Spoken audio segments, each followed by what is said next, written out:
Hi, everyone. Coach Sullivan here with MJS Coaching Football. First, I hope you'll subscribe to my channel. And secondly, my background is my 38th year coaching football. I've either been a defensive, offensive, or special teams coordinator, as well as a head coach at both the collegiate and high school levels. Today, in this presentation, I want to talk to you about defending the run scheme that we call Power Y. This is a 21 personnel grouping play. Okay. And out of our base 3-4, I want to talk to you about how we teach our players to defend it. Okay. So, some of the key terms that we'll be going over as I go through this with you are here in the black marker. Okay. Surface, level integrity, push and bend, patch, fold, slice, and knockback. And some new terms that are specific to how we defend against this particular scheme: spill and pry, shuffle, either wall, same color exchange. Okay. We're also going to bring in what our backside corner does in pursuit. Okay. Changes in secondary alignments versus 21, two running backs, one tight end. Okay. And I'm going to put the defensive reactions to the scheme in red and the offensive blocking scheme in the black. Okay. All right. So first of all, in the secondary, we move up, okay, because it's two back, which is run first personnel, especially when they confirm it with a two back formation. So our safeties move up, and the rule is you're 2x8 unless we tell you 10. I mean, that's it. So 2x8 unless I go like that, they back up to 10. Okay. Corners move up to 1x4, boom, done. Oscar means they have outside leverage on the receiver. Okay.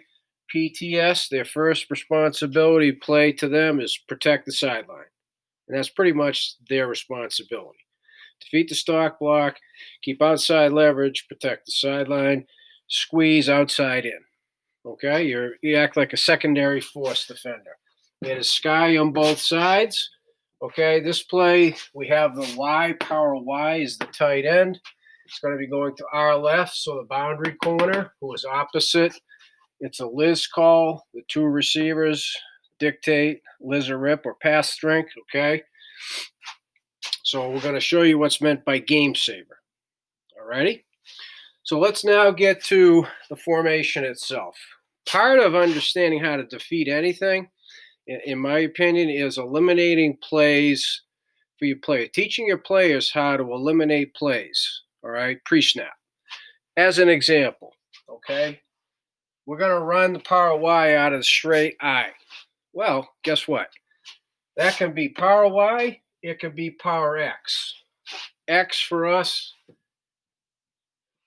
is the number one receiver away from Y, okay? Talking 21 personnel right now, okay? So they can run power to the split side also. So when they come out in straight I, they kind of got you a little bit. It's like pistol. You don't know until the ball snaps which way it's going. However, this is when you teach your players. If they were to offset the fullback too, so this would be a strong, there's no Power X threat now.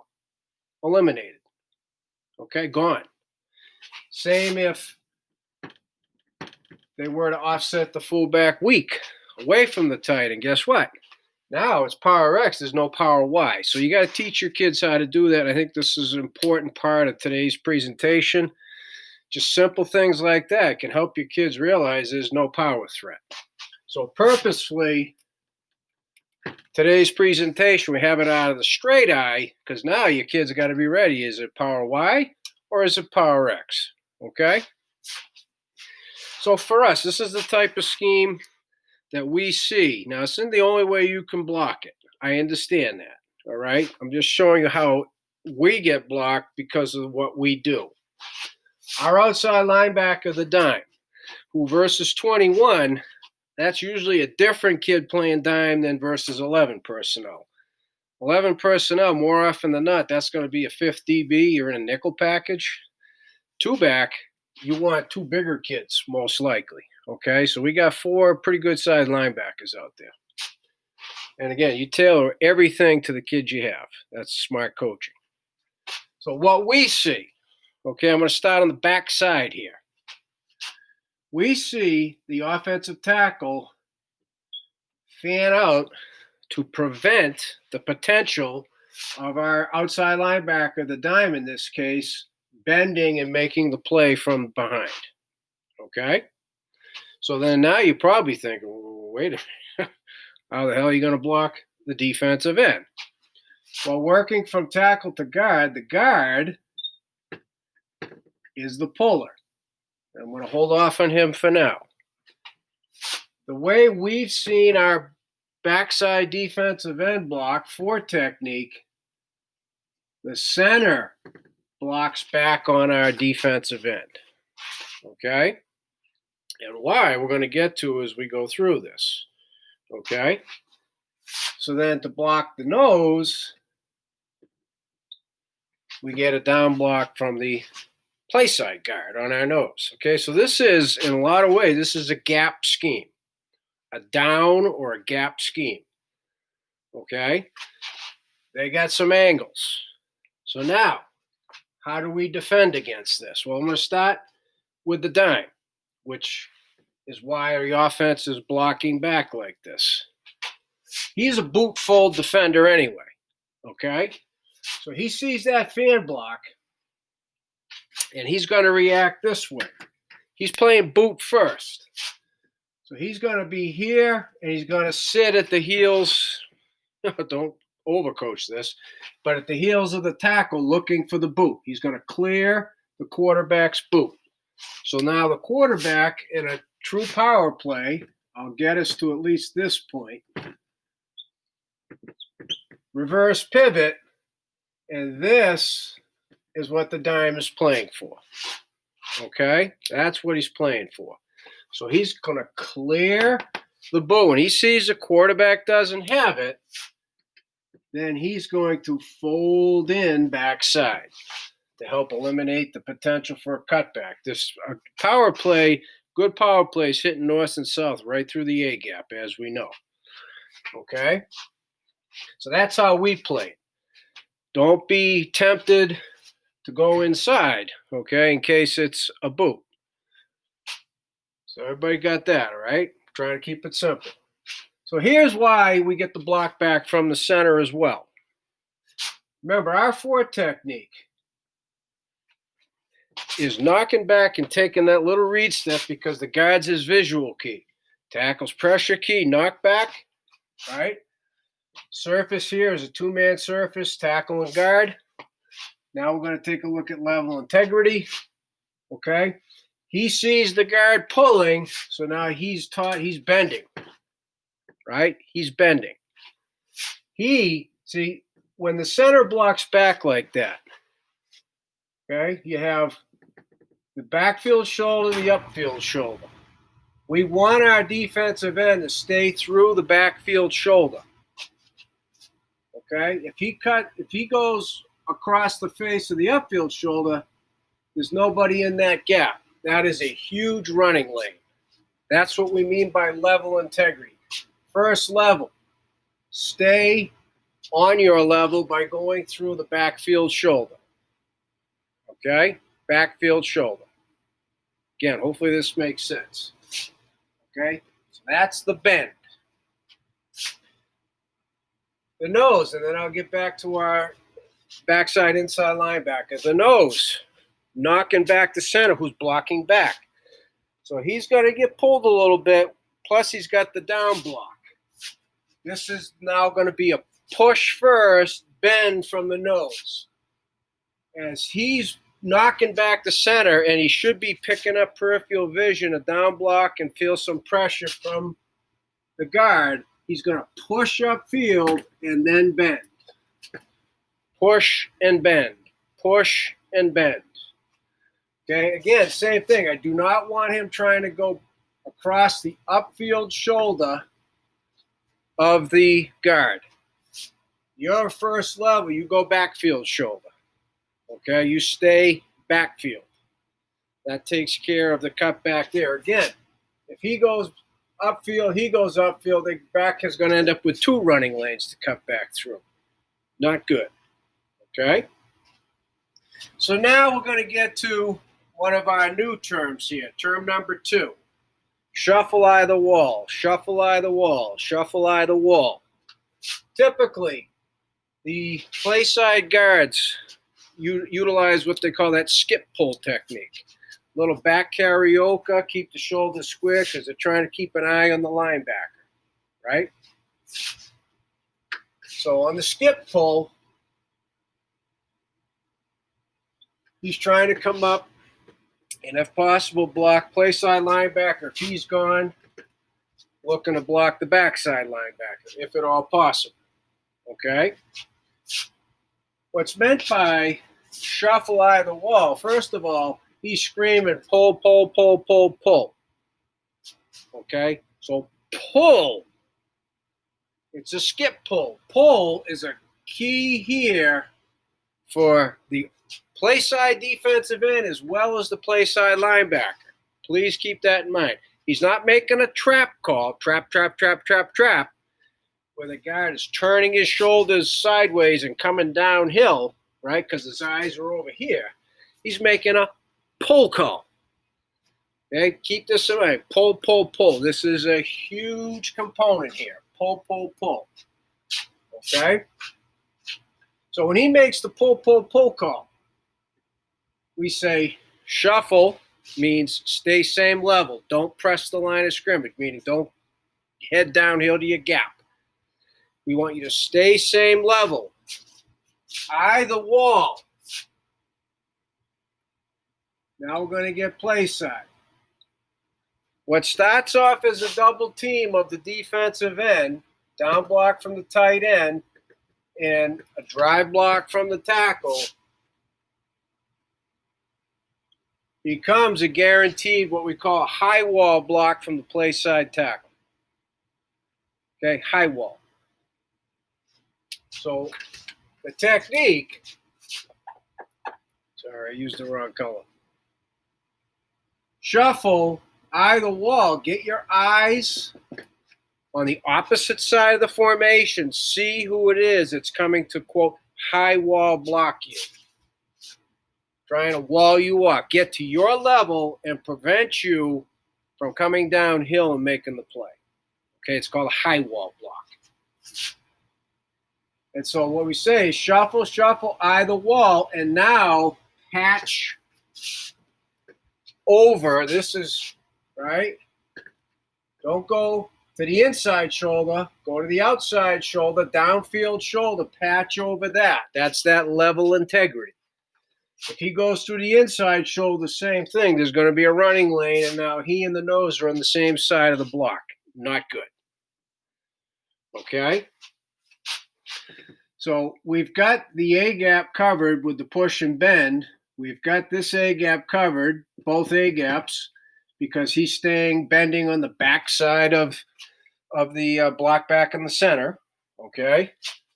Now, before I get to the mic, the play side linebacker, and this gets messy quick, so let me get rid of this. Remember the backside. Eye, shuffle, eye the wall. You see the tackle coming, patch over it. Okay? The pull call equals, okay?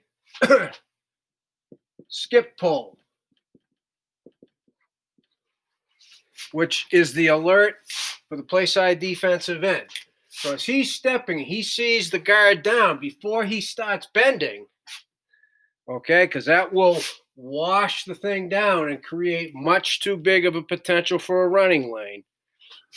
He now, on hearing pull, he sees the down block, he's going to push upfield. Okay? His reaction is not now to attack the guard because the guard's not blocking him. It's a skip pull. Now your play side defensive end treats it just like it's inside zone.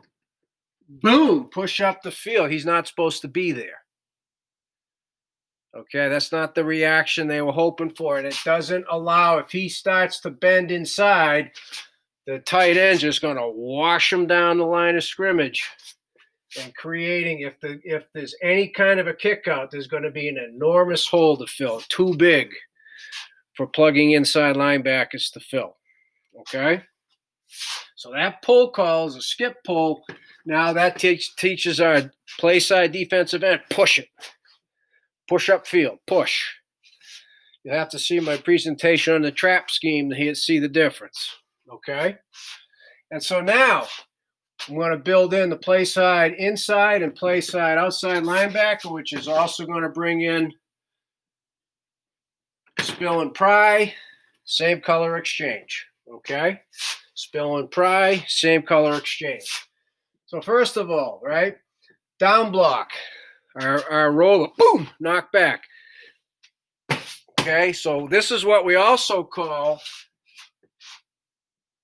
ass and ankles. Okay, we teach our rover, bang, knock back. When the head's going down, as you're knocking back, use the ass and ankles of the tight end to help you block the running lane. And as you're doing that, keeping your head, okay, and your shoulders and hips outside that tight end, you now have to look. Your eyes have to look for any potential kick out. Okay, and here comes the fullback on that scoop path trying to dig you out. This is the spill and pry technique. Okay, your rover's not likely to get a lot of momentum. Spill and pry, spill, wrong arm. Wrong arm it.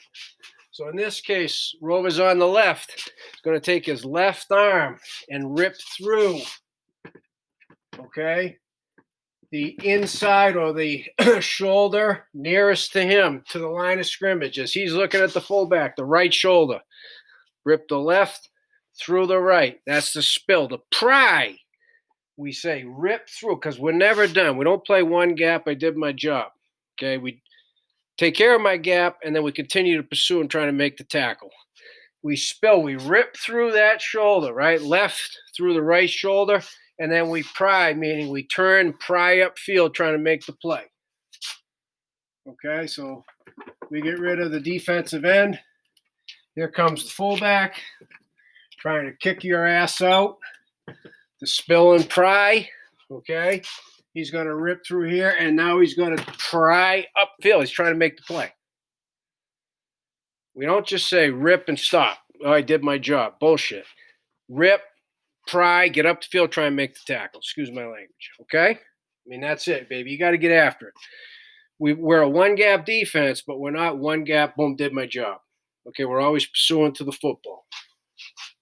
And so as that's happening, okay, now I want to talk about the play side inside linebacker. As that's happening, he's getting a down block. His first reaction is going to be shoot the open window. But as soon as he gets the pull call, right, not trap call, pull call,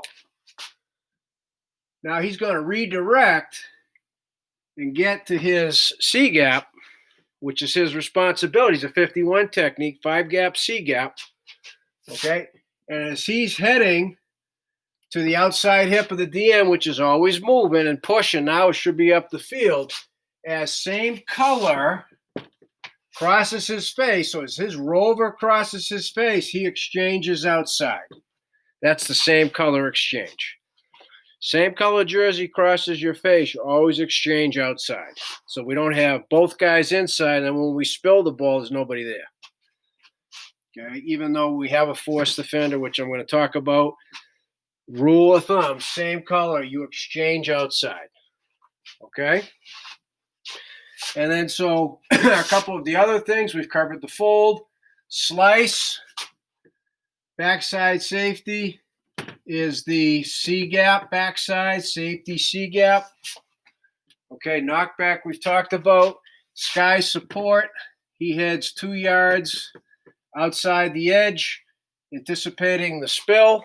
Okay, and if we're able to spill that ball to the outside, because of the way we're properly on the first level, staying on the backfield shoulder of the block back, the way we're shuffling, eyeing the wall and patching over, redirecting, exchanging, spilling and prying, the ball should spill outside, we're good. What's meant by game saver? Quick zit step. He reads the same surface. He too is waiting to see if the quarterback has the ball. When he confirms the quarterback does not, he now heads on what we call game saver. Right? He's keeping the ball in front of him so he doesn't overrun it, but he's heading to the opposite pylon, keeping the ball in front of him. That's what's meant by game saver. Okay? So there's a lot going on here, but this is all that's involved in defending against 21 personnel power Y. Okay? As I said at the beginning, please subscribe. If you have any questions, reach out to me, Coach MJ Sullivan at gmail.com, because I would love to talk football with you.